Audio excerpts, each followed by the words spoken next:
सवाल चुक रहे संयुक्त किसान मोर्चे के आगुआं नूं केंद्रीय खेतीबाड़ी मंत्री दी दो टुक। नरेंद्र तोमर बोले सरकार ने पूरा किया अपना वादा, पर एसकेएम ने अजे तक नहीं भेजे नाम। कोई इतराज है तो कमेटी च आके गल रखण किसान। केंद्रीय कमेटी तो पंजाब नूं बाहर रखण ते भड़की आम आदमी पार्टी। खेतीबाड़ी मंत्री धालीवाल बोले बीजेपी ने अपने चहेतियां नूं ही कीता शामिल। तां राघव चड्ढा ने कमेटी तो लांबे रखण नूं दस्सिया पंजाब दा अपमान। गैंगस्टर लॉरेंस दे क्राइम पार्टनर जग्गू भगवानपुरिया तो वड्डा खुलासा। लॉरेंस लई सरहद पारों मंगवाउंदा सी हथियार। यूपी ते मध्य प्रदेश तो भी कई बार हुई हथियारां दी डिलीवरी। 16 साल दा मुंडा दे रिहा सी हिंदू आगुआं नूं धमकियां। विदेश दे विच बैठे लोकां नाल भी लिंक। पटियाला पुलिस ने कीता काबू। जुवेनाइल एक्ट दे तहत कार्रवाई शुरू। हुण दिल्ली हाई कोर्ट करेगा अग्निपथ दीआं सारियां पटिशनां ते सुणवाई। सुप्रीम कोर्ट ने सारे केस हाई कोर्ट दे विच ट्रांसफर करन दा दित्ता आर्डर। सुप्रीम कोर्ट सने कई सूबियां च अग्निपथ ते पेंडिंग ने पटिशनां। शहीद भगत सिंह नूं अतवादी दस्सण ते सांसद सिमरनजीत सिंह मान दे खिलाफ शिकायत। दिल्ली बीजेपी दी आगू ने संसद मार्ग थाणे दे विच दित्ती शिकायत। कहा मान दा बयान नफरत भरिआ ते शर्मनाक।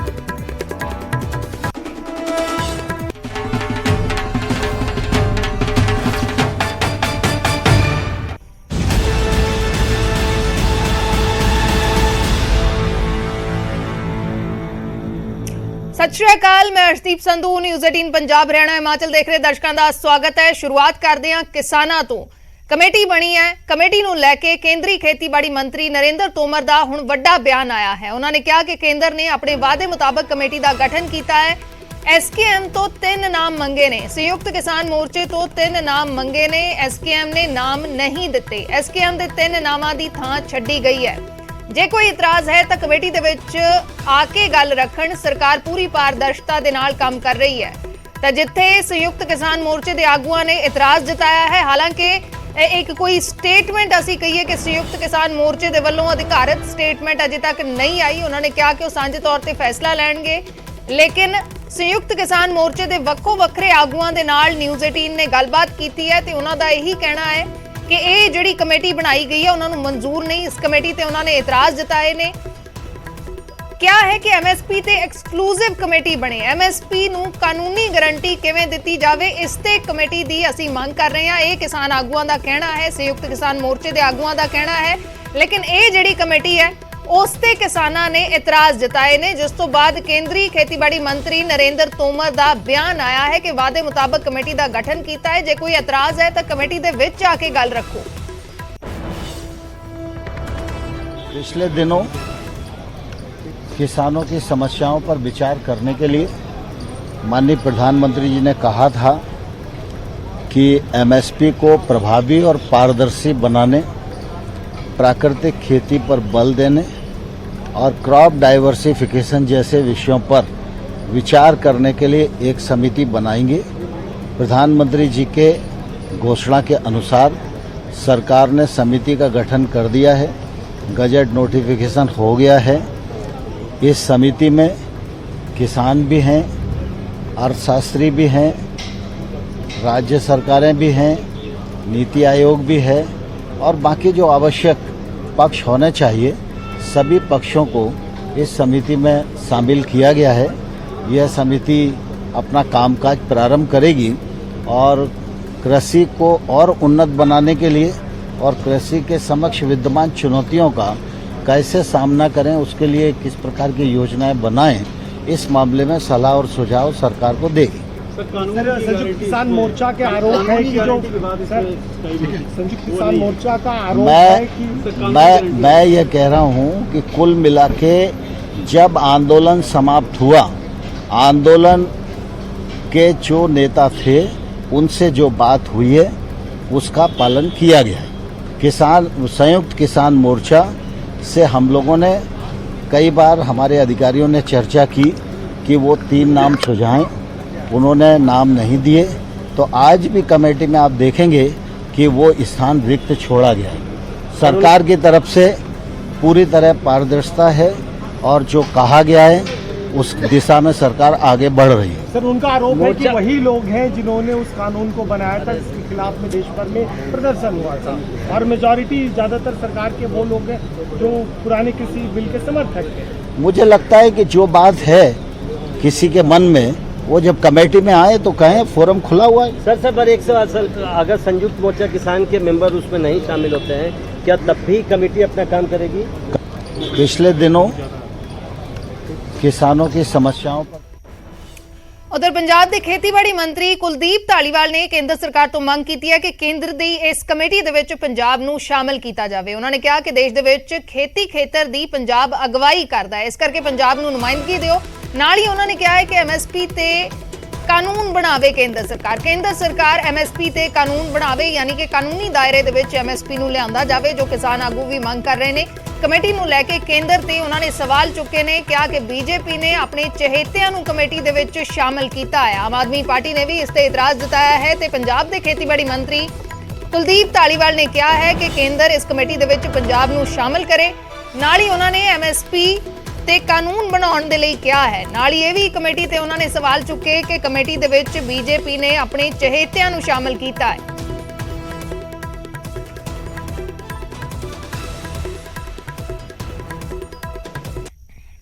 ਮੰਤਰੀ ਸਾਹਿਬ, ਐਮਐਸਪੀ ਨੂੰ ਲੈ ਕੇ ਕੇਂਦਰ ਸਰਕਾਰ ਨੇ ਕਮੇਟੀ ਬਣਾਈ, ਰਾਜ ਸਭਾ ਤੋਂ ਲੈ ਕੇ ਪੰਜਾਬ ਪੱਧਰ ਤੱਕ ਆਮ ਆਦਮੀ ਪਾਰਟੀ ਦਾ ਵਿਰੋਧ ਕਿਉਂ? ਨਹੀਂ, ਵਿਰੋਧ ਵੇਖੋ, ਮੈਂ ਆਮ ਆਦਮੀ ਪਾਰਟੀ ਦਾ ਵਿਰੋਧ ਨਹੀਂ ਗਾ, ਪੰਜਾਬ ਦਾ ਵਿਰੋਧ ਹੋਇਆ ਜੀ। ਪੰਜਾਬ ਸੂਬਾ ਖੇਤੀ ਆਧਾਰਿਤ ਸੂਬਾ ਸਭ ਤੋਂ ਜ਼ਿਆਦਾ ਖੇਤੀ ਪੰਜਾਬ ਚ ਹੁੰਦੀ ਹੈ। 75% ਪੰਜਾਬ ਦੀ ਵਸੋਂ ਖੇਤੀ ਦੇ ਆਧਾਰਿਤ, ਖੇਤੀ ਨਾਲ ਜੁੜੀ ਹੈ। ਪੰਜਾਬ ਨੇ ਦੇਸ਼ ਨੂੰ ਆਜ਼ਾਦ ਵੀ ਕਰਾਇਆ, ਪੰਜਾਬ ਨੇ ਦੇਸ਼ ਸਭ ਤੋਂ ਵੱਧ ਅੰਨ ਪੈਦਾ ਕੀਤਾ। ਜਦੋਂ ਦੇਸ਼ ਨੂੰ ਅੰਨ ਦੀ ਲੋੜ ਸੀਗੀ, ਪੰਜਾਬ ਸਭ ਤੋਂ ਅੱਗੇ ਲੱਗ ਕੇ ਮਤਲਬ ਜਿਹੜਾ ਉਹ ਮਤਲਬ ਖੇਤੀ ਦੇ ਮਤਲਬ ਅੰਨ ਪੈਦਾ ਕਰਨ ਲੈ ਕੇ ਆਇਆ। ਅੱਜ ਤੁਸੀਂ ਜਦ ਕਮੇਟੀਆਂ ਬਣਾ ਰਹੇ ਹੋ, ਪੰਜਾਬ ਦੇ ਚੀਫ ਮਿਨਿਸਟਰ ਨੂੰ, ਪੰਜਾਬ ਦੇ ਕਿਸੇ ਹੋਰ ਵੱਡੇ ਖੇਤੀ ਵਿਦਵਾਨ ਨੂੰ ਨਹੀਂ ਲੈ ਰਹੇ। ਬਹੁਤ ਦੁੱਖ ਹੋਇਆ, ਬਹੁਤ ਹੀ ਮੈਂ ਕੋਰ ਸਖਤ ਨਿੰਦਾ ਕਰਦਾ ਇਹ ਸਰਕਾਰ ਦੀ। ਤੁਸੀਂ ਖੇਤੀਬਾੜੀ ਮੰਤਰੀ ਨਾਲ ਮੁਲਾਕਾਤ ਕਰੋਗੇ, ਕਹੋਗੇ ਕਿ ਪੰਜਾਬ ਦੇ ਖੇਤੀਬਾੜੀ ਮੰਤਰੀ ਨੂੰ ਜਾਂ ਹਰਿਆਣਾ ਦੇ ਖੇਤੀਬਾੜੀ ਮੰਤਰੀ ਨੂੰ ਇਸ ਦੇ ਵਿੱਚ ਸ਼ਾਮਲ ਕੀਤਾ ਜਾਵੇ ਤਾਂ ਕਿ ਪੰਜਾਬ ਦਾ ਪੱਖ ਰੱਖਿਆ ਜਾਵੇ? ਮੇਰਾ ਖਿਆਲ ਸਰ ਮੁਲਾਕਾਤ ਦੀ ਲੋੜ ਹੀ ਨਹੀਂ, ਉਹਨਾਂ ਦਾ ਫਰਜ਼ ਬਣਦਾ। ਅਸੀਂ ਕਿਉਂ ਮੁਲਾਕਾਤ ਕਰੀਏ? ਪੰਜਾਬ ਦੀ ਇੰਨੀ ਦੇਣ ਹੈ, ਉਹਨਾਂ ਦਾ ਫਰਜ਼ ਬਣਦਾ ਉਹ ਪੰਜਾਬ ਨੂੰ ਨੁਮਾਇੰਦਗੀ ਦੇਣ, ਜਿਹਨੂੰ ਮਰਜ਼ੀ ਦੇਣ, ਕੋਈ ਗੱਲ ਨਹੀਂ। ਪੰਜਾਬ ਨੂੰ ਨੁਮਾਇੰਦਗੀ ਤੇ ਦੇਣ, ਤਾਂ ਪੰਜਾਬ ਦੇ ਕਿਸਾਨਾਂ ਨੂੰ ਨੁਮਾਇੰਦਗੀ ਤੇ ਦੇਣ। ਅਸੀਂ ਕਿਉਂ ਮੁਲਾਕਾਤ ਕਰੀਏ ਉਹਨਾਂ ਲਈ? ਕਿਸਾਨ ਆਗੂ ਕਹਿ ਰਹੇ, ਕਹਿੰਦੇ ਕਿ ਬੀਜੇਪੀ ਦੇ ਜਿਹੜੇ ਫੇਵਰ ਵਾਲੇ ਲੋਕ ਨੇ ਉਹਨਾਂ ਨੂੰ ਸ਼ਾਮਲ ਕੀਤਾ ਗਿਆ ਹੈ। ਸੰਯੁਕਤ ਕਿਸਾਨ ਮੋਰਚਾ ਇਸ ਦਾ ਵਿਰੋਧ ਕਰ ਰਿਹਾ। ਸਰ ਜੀ, ਹਰ ਥਾਂ ਦੇ ਉੱਤੇ ਕੋਈ ਵੀ ਚੀਜ਼ ਹੁੰਦੀ ਹੈ, ਉੱਥੇ ਪ੍ਰੋ ਬੀਜੇਪੀ ਵਾਲੇ ਬੰਦੇ ਬਾੜ ਦਿੰਦੇ ਆ। ਕੱਲੀ ਬੀਜੇਪੀ ਦੇਸ਼ ਚਲਾਊਗੀ, ਕੱਲਾ ਮੋਦੀ ਦੇਸ਼ ਚਲਾਊਗਾ, ਬਾਕੀ ਲੋਕ ਕਿੱਥੇ ਗਏ ਦੇਸ਼ ਦੇ? ਕੱਲੀ ਬੀਜੇਪੀ ਚਲਾ ਸਕਦੀ, ਬਾਕੀਆਂ ਨੂੰ ਕੀ ਗੱਲ ਹੈ?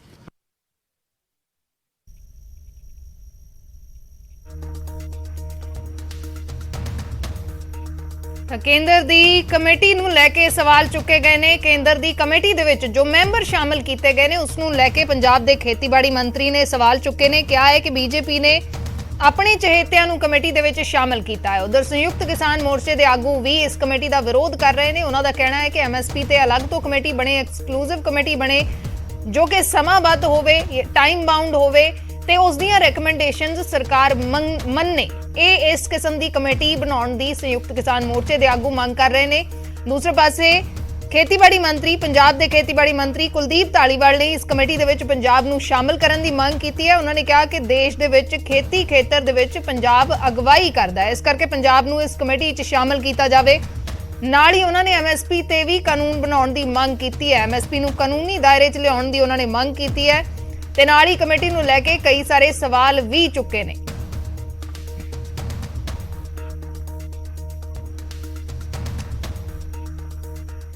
ਤਾਂ ਸਿੱਧਾ ਰੁਖ ਕਰਦੇ ਹਾਂ ਆਮ ਆਦਮੀ ਪਾਰਟੀ ਦੀ ਪ੍ਰੈਸ ਕਾਨਫਰੰਸ ਦਾ। ਆਮ ਆਦਮੀ ਪਾਰਟੀ ਦੇ ਆਗੂ ਇਸ ਵੇਲੇ ਪ੍ਰੈਸ ਕਾਨਫਰੰਸ ਕਰ ਰਹੇ ਨੇ, ਕੀ ਕੁਝ ਕਹਿ ਰਹੇ ਨੇ ਸੁਣਦੇ ਹਾਂ। ਜਿਹੜਾ ਇੱਕ ਵਾਰ ਫੇਰ ਜਿਹੜਾ ਸਾਹਮਣੇ ਉੱਭਰ ਕੇ ਆਇਆ, ਜਿਸ ਤਰੀਕੇ ਨਾਲ ਕਿਸਾਨੀ ਅੰਦੋਲਨ ਤੋਂ ਬਾਅਦ ਕਿਸਾਨਾਂ ਨਾਲ ਐਮਐਸਪੀ ਨੂੰ ਕਾਨੂੰਨੀ ਗਰੰਟੀ ਦੇਣ ਦਾ ਵਾਅਦਾ ਕਰਕੇ ਦੇਸ਼ ਦੀ ਸਰਕਾਰ ਭਾਰਤੀ ਜਨਤਾ ਪਾਰਟੀ ਦੀ ਅਗਵਾਈ ਵਾਲੀ ਮੋਦੀ ਸਾਹਿਬ ਦੀ ਸਰਕਾਰ ਮੁੱਕਰਦੀ ਨਜ਼ਰ ਆ ਰਹੀ ਹੈ। ਔਰ ਮੁੱਕਰਨ ਦੇ ਨਾਲ ਨਾਲ ਜਿਸ ਤਰੀਕੇ ਨਾਲ ਉਹਨਾਂ ਨੇ ਇਸ ਕਮੇਟੀ ਚੋਂ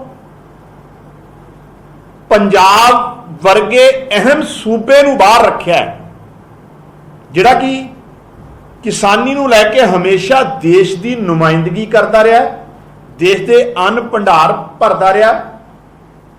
ਗ੍ਰੀਨ ਰੈਵੋਲੂਸ਼ਨ ਤੋਂ ਲੈ ਕੇ ਹੁਣ ਤੱਕ ਦੇਸ਼ ਨੂੰ ਅਨਾਜ ਸਰਪਲਸ ਮੁਲਕ ਬਣਾਉਣ 'ਚ ਅਹਿਮ ਯੋਗਦਾਨ ਪਾਉਣ ਵਾਲੇ ਪੰਜਾਬ ਨੂੰ ਇਸ ਕਮੇਟੀ 'ਚੋਂ ਬਾਹਰ ਰੱਖਣਾ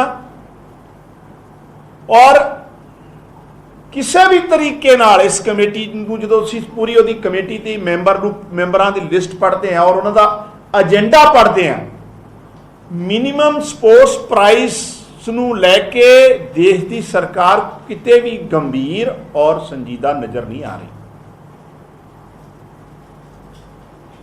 ਵਾਅਦਾ ਇਹ ਕੀਤਾ ਗਿਆ ਸੀ ਕਿ ਮਿਨੀਮਮ ਸਪੋਰਟਸ ਪ੍ਰਾਈਸ ਨੂੰ ਕਾਨੂੰਨੀ ਜਾਮਾ, ਕਨਸਟੀਟਿਊਸ਼ਨਲ ਜਿਹੜੀ ਉਹਦੀ ਆਧਾਰ ਬਣਾਇਆ ਜਾਊਗਾ, ਕਾਨੂੰਨੀ ਆਧਾਰ ਬਣਾਇਆ ਜਾਊਗਾ। ਉਹ ਤੇ ਕੀ ਬਣਾਉਣਾ ਹੈ? ਇਸ ਕਮੇਟੀ 'ਚ ਉਹ ਮੈਂਬਰ ਲੈ ਗਏ ਆ, ਚਾਹੇ ਉਹ ਚੇਅਰਮੈਨ ਦੀ ਗੱਲ ਕਰ ਲਓ, ਚਾਹੇ ਨੀਤੀ ਆਯੋਗ ਦੇ ਮੈਂਬਰ ਦੀ, ਜਿਹੜੇ ਕਿਸਾਨੀ ਬਿੱਲਾਂ ਦਾ ਜਿਹੜੇ ਕਾਲੇ ਕਿਸਾਨ ਬਿੱਲ ਆਏ ਸੀ, ਕਾਲੇ ਬਿੱਲ ਕਿਸਾਨਾਂ ਦੇ ਅਗੇਂਸਟ, ਐਂਟੀ ਫਾਰਮਰ ਬਿੱਲ, ਕਾਲੇ ਬਿੱਲ ਆਏ ਸੀ ਕਿਸਾਨੀ ਨੂੰ ਲੈ ਕੇ, ਉਹਨਾਂ ਦੀ ਨੀਂਹ ਪੱਥਰ ਰੱਖਣ ਵਾਲੇ, ਉਹਨਾਂ ਨੂੰ ਡਰਾਫਟ ਕਰਨ ਵਾਲੇ ਲੋਕ, ਉਹਨਾਂ ਦੀ ਵਕਾਲਤ ਕਰਨ ਵਾਲੇ ਲੋਕ ਇਸ ਕਮੇਟੀ ਦੇ ਚੇਅਰਮੈਨ ਔਰ ਮੈਂਬਰ ਬਣਾਏ ਗਏ। ਔਰ ਪੰਜਾਬ ਨੂੰ ਸਿਰੇ ਤੋਂ ਜਿਹੜਾ ਪੰਜਾਬ ਦੀ ਨੁਮਾਇੰਦਗੀ ਨੂੰ ਖਤਮ ਕੀਤਾ, ਯਾਨੀ ਕਿ ਬੀਜੇਪੀ ਦਾ ਐਂਟੀ ਫਾਰਮਰ ਔਰ ਐਂਟੀ ਪੰਜਾਬ ਚਿਹਰਾ ਫੇਰ ਇੱਕ ਵਾਰ ਬੇਨਕਾਬ ਹੋਇਆ। ਅਸੀਂ ਮੰਗ ਕਰਦੇ ਸੀ ਔਰ ਕਿਸਾਨਾਂ ਨੇ ਜਦੋਂ ਅੰਦੋਲਨ ਦੀ ਸਮਾਪਤੀ ਹੁੰਦੀ ਆ ਤੇ ਦੇਸ਼ ਦੇ ਪ੍ਰਧਾਨ ਮੰਤਰੀ ਜੀ ਨੇ ਇਹ ਵਾਅਦਾ ਕੀਤਾ ਸੀ ਕਿ ਕਾਨੂੰਨੀ ਜਾਮਾ ਬਣਾਉਣ ਲਈ, MSP ਨੂੰ ਕਾਨੂੰਨੀ ਰੂਪ ਦੇਣ ਲਈ ਇੱਕ ਕਮੇਟੀ ਬਣੂਗੀ। ਕਾਨੂੰਨੀ ਜਾਮਾ ਤੇ ਕੀ ਬਣਾਉਣਾ ਸੀ? ਉੱਥੇ ਜਿਹੜੇ ਕਾਲੇ ਕਾਨੂੰਨਾਂ ਦੇ ਸਮਰਥਕ ਲੋਕ ਕਮੇਟੀ 'ਚ ਰੱਖ ਲਏ ਗਏ। ਦੂਜੀ ਗੱਲ, ਨੀਤੀ ਆਯੋਗ ਦੇ ਉਹ ਮੈਂਬਰ ਰੱਖੇ ਗਏ ਆ ਜਿਨ੍ਹਾਂ ਨੇ ਕਾਲੇ ਬਿੱਲ ਜਿਹੜੇ ਆ ਉਹ ਡਰਾਫਟ ਕੀਤੇ ਸੀ।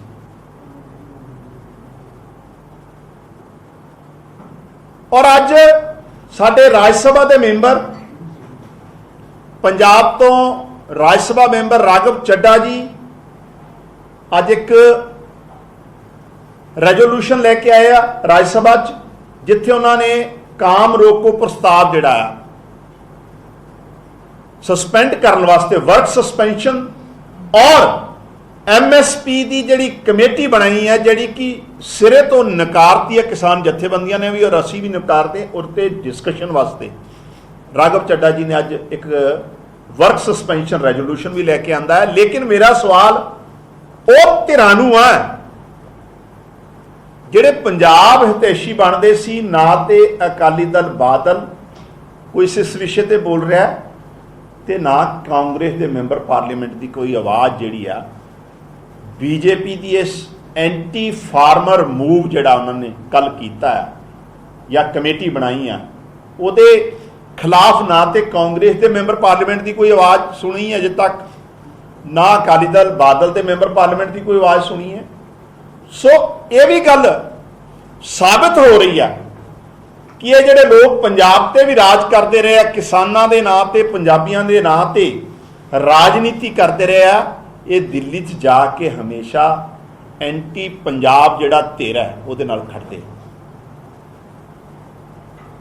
ਸੋ ਅਸੀਂ ਬਿਲਕੁਲ ਇਹ ਸਪਸ਼ਟ ਕਰ ਦੇਣਾ ਚਾਹੁੰਦੇ ਹਾਂ ਭਾਰਤ ਦੇਸ਼ ਦੀ ਸਰਕਾਰ ਨੂੰ, ਭਾਰਤੀ ਜਨਤਾ ਪਾਰਟੀ ਦੀ ਸਰਕਾਰ ਨੂੰ, ਕਿਸੇ ਵੀ ਹਾਲਾਤ 'ਚ ਇਹ ਜਿਹੜੀ ਕਮੇਟੀ ਆ ਮਨਜ਼ੂਰ ਨਹੀਂ ਹੈ। ਇਹ ਕਿਸਾਨਾਂ ਨਾਲ ਧੋਖਾ ਆ, ਇਹ ਸਿਰਫ ਪੰਜਾਬ ਨਹੀਂ ਦੇਸ਼ ਦੇ ਕਿਸਾਨਾਂ ਨਾਲ ਧੋਖਾ ਹੈ। ਸਿਰਫ ਤੇ ਸਿਰਫ ਅੱਖਾਂ 'ਚ ਧੂੜ ਪਾਉਣ ਦਾ ਕੰਮ, ਔਰ ਕਿਤੇ ਨਾ ਕਿਤੇ ਪੰਜਾਬ ਤੋਂ ਬਦਲੇ ਦੀ ਭਾਵਨਾ ਵਾਲਾ ਰੁਖ ਜਿਹੜਾ ਆ ਦੇਸ਼ ਦੀ ਸਰਕਾਰ ਦਾ ਸਾਹਮਣੇ ਆਇਆ। ਮਤਲਬ ਦੇਸ਼ ਦੀ ਸਰਕਾਰ ਇਸ ਤਰੀਕੇ ਨਾਲ ਰਿਐਕਟ ਕਰੂਗੀ ਕਿ ਪੰਜਾਬ ਨੇ ਅਗਰ ਕਿਸਾਨ ਅੰਦੋਲਨ ਦੀ ਅਗਵਾਈ ਕੀਤੀ ਹੈ ਜਾਂ ਕਾਲੇ ਕਿਸਾਨੀ ਬਿੱਲਾਂ ਦਾ ਵਿਰੋਧ ਕੀਤਾ ਹੈ ਤੇ ਦੇਸ਼ 'ਚ ਸੱਤਾਧਾਰੀ ਜਿਹੜੀ ਪਾਰਟੀ ਆ ਬੀਜੇਪੀ ਜਾਂ ਦੇਸ਼ ਦੀ ਸਰਕਾਰ ਇਸ ਹੱਦ ਤੱਕ ਜਾਊਗੀ ਕਿ ਇਸ ਅਹਿਮ ਕਮੇਟੀ ਜਿਹਦੇ 'ਚ ਪੰਜਾਬ ਦੀ ਨੁਮਾਇੰਦਗੀ ਬਿਲਕੁਲ ਨਹੀਂ ਰੱਖੀ ਤੇ ਦੂਸਰਾ ਉਹ ਲੋਕਾਂ ਨੂੰ ਇਹਦਾ ਚੇਅਰਮੈਨ ਮੈਂਬਰ ਬਣਾਇਆ ਜਿਹੜੇ ਸਿੱਧੇ ਤੌਰ ਤੇ ਕਾਲੇ ਬਿੱਲਾਂ ਦੇ ਸਮਰਥਕ ਔਰ ਉਹਨਾਂ ਨੂੰ ਬਣਾਉਣ ਵਾਲੇ ਡਰਾਫਟ ਕਰਨ ਵਾਲੇ ਸੀ। ਸੋ ਅਸੀਂ ਸਿੱਧੇ ਤੋਂ ਇਹਨੂੰ ਰਿਜੈਕਟ ਕਰਦੇ ਹਾਂ। ਤੁਹਾਡਾ ਕੋਈ ਸਵਾਲ ਹੋਵੇ ਤਾਂ ਕਰ ਸਕਦੇ। ਸਰ ਇਹ ਜੋ ਮੈਂਬਰ ਜਿਹੜੇ ਜਿਵੇਂ ਬਣਾਏ ਗਏ ਸੀ ਪਹਿਲਾਂ ਜਿਹੜੀਆਂ ਮੀਟਿੰਗਾਂ ਹੋਈਆਂ ਉਹਦੇ ਵਿੱਚ ਕਹਿੰਦੇ ਸੀਗੇ ਕਿ ਹਾਲਾਂਕਿ ਜਿੰਨੇ ਵੀ ਪੰਜਾਬ ਦੀਆਂ ਕਿਸਾਨ ਜਿੱਥੇ ਹੁੰਦੀਆਂ ਸੀ ਉਹਨਾਂ ਨੇ ਪ੍ਰੋਟੈਸਟ ਦੇ ਵਿੱਚ ਜਿਨ੍ਹਾਂ ਨੇ ਹਿੱਸਾ ਲਿਆ ਕਹਿੰਦੇ ਇਹਦੇ 'ਚ ਵੀ ਮੈਂਬਰ ਲਵਾਂਗੇ। ਹੁਣ ਨਾ ਲੈਣ ਦਾ ਮੇਨ ਰੀਜ਼ਨ ਕੀ ਹੈ? ਸੰਜੇ ਅਗਰਵਾਲ ਜੀ ਦਾ ਚੇਅਰਮੈਨ ਹੋਣਾ, ਆਪਣੇ ਗੁਣੀ ਪ੍ਰਸਾਦ ਜੀ ਦਾ ਮੈਂਬਰ ਹੋਣਾ, ਭੁਪਿੰਦਰ ਮਾਨ ਦਾ ਮੈਂਬਰ ਹੋਣਾ, ਮਹਾਰਾਸ਼ਟਰ ਤੋਂ ਬੀਜੇਪੀ ਦੇ ਐਮਐਲਏ ਦਾ ਮੈਂਬਰ ਹੋਣਾ, ਇਹ ਕੀ ਸਾਬਿਤ ਕਰਦਾ ਹੈ?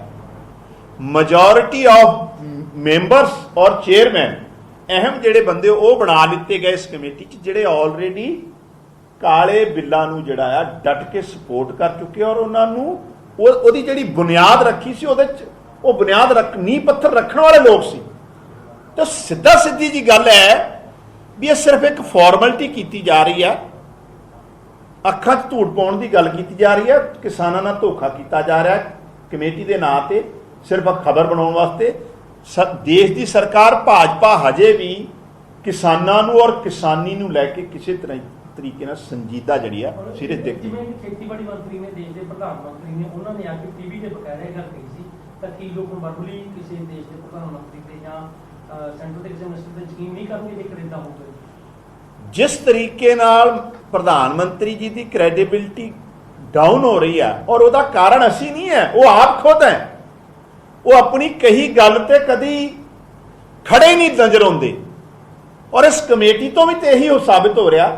ਤੁਸੀਂ ਇੱਕ ਬਹੁਤ ਵੱਡਾ ਇੰਟਰਨੈਸ਼ਨਲ ਲੈਵਲ ਦਾ ਅੰਦੋਲਨ ਸਮਾਪਤ ਕਰਵਾਉਂਦੇ ਹੋ, ਕਿਸਾਨਾਂ ਨਾਲ ਦੇਸ਼ ਦੇ ਅੰਨਦਾਤੇ ਨਾਲ ਇਹ ਵਾਅਦਾ ਕਰਦੇ ਹੋ ਕਿ ਅਸੀਂ ਤੁਹਾਡੀਆਂ ਸਾਰੀਆਂ ਮੰਗਾਂ ਮੰਨਦੇ ਹਾਂ, ਕਿਸਾਨੀ ਬਿੱਲ ਜਿਹੜੇ ਕਾਲੇ ਬਿੱਲ ਕਿਸਾਨਾਂ ਨੂੰ ਲੈ ਕੇ ਕਾਲੇ ਬਿੱਲ ਵਾਪਸ ਲੈਣੇ ਔਰ ਐਮਐਸਪੀ ਨੂੰ ਲੈ ਕੇ ਔਰ ਬਾਕੀ ਈਵਨ ਕਿਸਾਨਾਂ ਤੇ ਜਿਹੜੇ ਪਰਚੇ ਦਰਜ ਹੋਏ ਉਹ ਤੇ ਵੀ ਬਹੁਤ ਵੱਡਾ ਲੈਵਲ ਤੇ ਅਜੇ ਵਾਪਸ ਨਹੀਂ ਲਏ ਗਏ।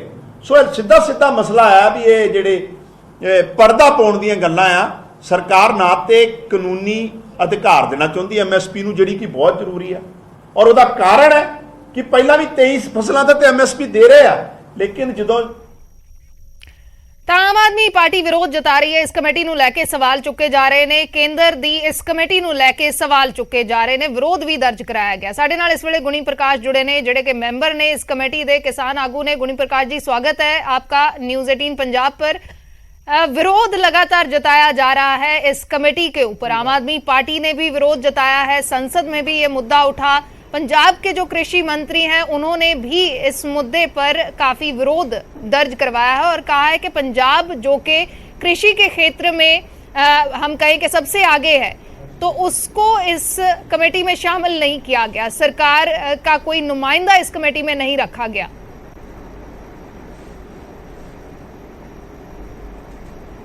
हाँ जी, मैं बोलूँ जी? जी हेलो, हाँ जी, आपको आवाज मिल रही है गुणी प्रकाश ये कहना है कि जो हाँ जी, हाँ मिल रही है जी आपकी आवाज।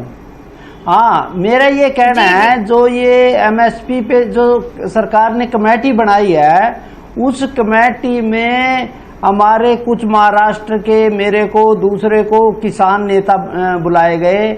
उसके चेयरमैन सही कह रहे कि संजय अग्रवाल जी को बनाया, कुछ कृषि अर्थशास्त्री बुलाए गए, कुछ अधिकारी उसमें शामिल है। अब ये जो ये तर्क दे रहे हैं, मेरा ये कहना है कि सरकार ने कहा कि एमएसपी के ने संयुक्त किसान मोर्चा के 3 प्रतिनिधि भेजे और अपनी बात रखें। दुनिया में कोई भी लड़ाई है वो टेबल पे बातचीत होगी आप अपने तर्क रखो, अपनी बात रखो। ये कह के कि वो काले कानून है, वो सफेद कानून है, उनका ये तो इनका फतवा है। इन्होंने तो सुप्रीम कोर्ट पे भी सवाल खड़े कर दिए थे, इन्होंने मंत्री की कमेटी पे भी कर दिए थे, प्रधानमंत्री पे भी कर दिए थे। जो आदमी विरोध के लिए विरोध कर रहे हैं वो बातचीत नहीं करना चाहते। मेरा ये कहना है कि आप टेबल पे आओ ना, टेबल पे आके किसानों की जो समस्या है, ये कमेटी बनाई गई, उसमें अपने तर्क रखो, बात रखो, और उसमें हम भी सहमत होंगे अगर पॉजिटिव होंगे। लेकिन आप सिर्फ कमेटी बनाने से ही आपने विरोध शुरू कर दिया। 3 कृषि कानून बने, उसका विरोध शुरू कर दिया। इन्होंने तो सिर्फ एकमात्र ये है कि विरोध करके अपनी राजनीति चमकानी है। हमारा स्वागत है इन का 3 कृषि का किसान मोर्चा का।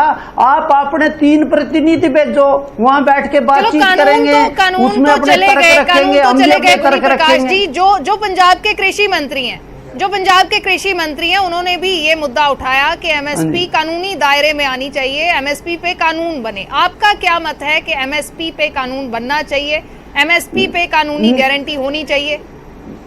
हाँ, जब 3 कृषि कानून लागू हुए थे, सबसे पहले हमारे माननीय सरदार भूपेंद्र सिंह माने, हमारे जो राष्ट्रीय अध्यक्ष हैं और पूर्व सांसद भी रहे हैं नमोनित, उन्होंने लेटर लिखा था प्रधानमंत्री जी को। उन्होंने कहा जो फॉर्मल जो एमएसपी है, जो किसानों के उपभोक्ता के हित में है, उन्होंने कहा था ये तरीके से एमएसपी को मजबूत किया जाए। और ये लेटर हमारे पास भी है। प्रधानमंत्री, तब तो ये लड़ाई शुरू भी नहीं हुई थी, उससे पहले ही प्रधानमंत्री जी को मजबूत किया जाए। लेकिन क्या आप ये समझते हैं कि ये कानूनी दायरे में आए? क्या ये कानूनी दायरे में आए? क्या गारंटी हो कि एमएसपी से कम में किसी किसान की फसल ना बिके? जी नहीं, सुनो, मेरा ये कहना है कि किसान की बहुत बड़ी समस्या है कि उसकी फसल ना बिके, उसको लिबर्टी मिले, उसको बाजार मिले। अब आप में ये कह रहा है, जो ये कह रहे हैं कि किसान तो गुलाम हो जाएगा। मैं खुद किसान हूं। जब मंडी में एक आड़ती से पैसे लेके और मेरी सारी लिबर्टी खत्म हो जाएगी, मैं चुवाए आड़ती के अलावा अपनी दूसरी मंडी में दूसरे आड़ती पे भी नहीं बेच सकता, क्योंकि मैं बाध्य हूं बिचौलिए और आड़ती के माध्यम से। और अगर मेरे को ये कानून बना दिया जाए कि मैं अपनी फसल जहां मर्जी बेचूं और आड़ती का बाध्य, ये सारे का सारा मंडी की जो व्यवस्था है वो सारी किसान विरोधी है उसमें। अच्छा, दूसरा एमएसपी की बात है। मैं अभी आपने बताऊं, अब अंतर्राष्ट्रीय स्तर पे गेहूं की मांग थी, सरकार ने निर्यात पर रोक लगा दी, तो मेरे को अगर निर्यात पे छूट होती तो मेरी गेहूं भी आज 4,000 साढ़े 4,000 रुपये। मैं आपको उदाहरण दे रहा, एमएसपी जो है ना सरसों की, वो 4600 के आसपास है, और लेकिन मार्केट में वो 7,000 की बिकी। अगर आप कानूनी दायरा बचा देंगे, मेरी मान लो खुदा ना खास्ता मेरी गेहूं की फसल है या चावल की फसल है, एक दिन पहले बारिश होगी और वो डैमेज होगी, वो मंडी में अगर वो चली गई, और मंडी में क्योंकि बिना कानून के उसके बेच ही नहीं सकता, तब तो ये संकट खड़ा हो जाएगा कि इसको खरीदेगा कौन। ये जाए, इन सारी बातों पे हम कमेटी में बात करेंगे। और उन्होंने कहा कि किसान को बाजार और गारंटी और बाजार उपलब्ध हो, ताकि किसान प्रति सवाल कम उस पे है, जो मिनिमम सपोर्ट प्राइस है, जो मिनिमम सपोर्ट प्राइस है वो कम से कम प्राइस है कि इतना प्राइस तो कम से कम किसान को मिले, इससे कम पे ना बिके। जो किसान, जो एसकेएम के जो नेता है वो भी ये मुद्दा उठा रहे हैं कि इस पे कमेटी बने। हमारे जो कृषि मंत्री हैं पंजाब के, उन्होंने भी यही मुद्दा उठाया कि कानूनी गारंटी हो कि इससे कम में नहीं बिकेगी। नहीं, सुनो तो आप ये बताओ, मिनिमम सपोर्ट प्राइस है, उसका कीमत तय करने का फार्मूला क्या है? उस फार्मूले में स्पष्ट लिखा कि अगर महंगाई को देखते हुए, उपभोक्ता के हित में देखते हुए, बाकी और सारियां जोड़कर किसान हित में, उसमें कहीं भी नहीं है एमएसपी पे। हमने मांग करी थी, मान साहब ने भी मांग करी थी कि जो एमएसपी है, एमएसपी बाजार भाव के और मार्केट भाव से उसको तय किया जाए। स्वामीनाथन आयोग की रिपोर्ट तो एमएसपी पे कानून नहीं बनना चाहिए, आपका ये मत है? नहीं नहीं आप मतलब गलत ना लो। जी। मैं ये नहीं कह रहा कि वो कानून बनना चाहिए ना बनना चाहिए। अब मेंबर होने के नाते हम अपने तर्क रखेंगे भाई ये जो कानून बनना चाहिए जी। ना बनना चाहिए, क्या इसके फायदे हैं क्या नुकसान है। मैं पहले ही कोई फतवा इनकी तरह मैं फतवा जारी नहीं करता। मीटिंग में बैठ के हम अपने तर्क रखेंगे, क्योंकि आज किसान मंडी में जो किसान की लूट है और मंडी आड़तियों की बिचौलियों की जो लूट है, और क्योंकि किसान को कितनी लिबर्टी है, किसान कहाँ बेच सकता है, कैसे उसकी लिबर्टी है, उन सब मुद्दों के ऊपर हम बातचीत करेंगे और कमेटी में अपनी बात रखेंगे। मैं किसानों की तरफ से हूं, मैं ना कि भाजपा की तरफ से मैं आऊं वहां, क्योंकि 1978 में भूपेंद्र सिंह जी। मान जो ने फाउंडर है भारतीय किसान यूनियन के, राष्ट्रपति ने मनोनीत उनको राज्यसभा का मेंबर बनाया। आज भी इसका मतलब तो ये है, अगर आपने लाल झंडा उठा लिया या दिल्ली को बंद कर लिया, वही किसान है। देश में करोड़ों किसान ऐसे थे जो अपनी ये बात चाहा कि मेरे को लिबर्टी मिलनी चाहिए, और इस कमेटी सबसे बात तो ये है, कमेटी में इनके 3 प्रतिनिधि बैठ के अपनी बात रखें। अब टेबल से क्यों बातते हो, टेबल पे आके बातचीत करें, उसका निर्णय होगा कि भाई एमएसपी की क्या होना चाहिए, उसकी गारंटी होनी चाहिए, कानूनी पहले होना चाहिए। वो खुली बात है, उसमें चर्चा में होनी चाहिए, बातचीत आएगी।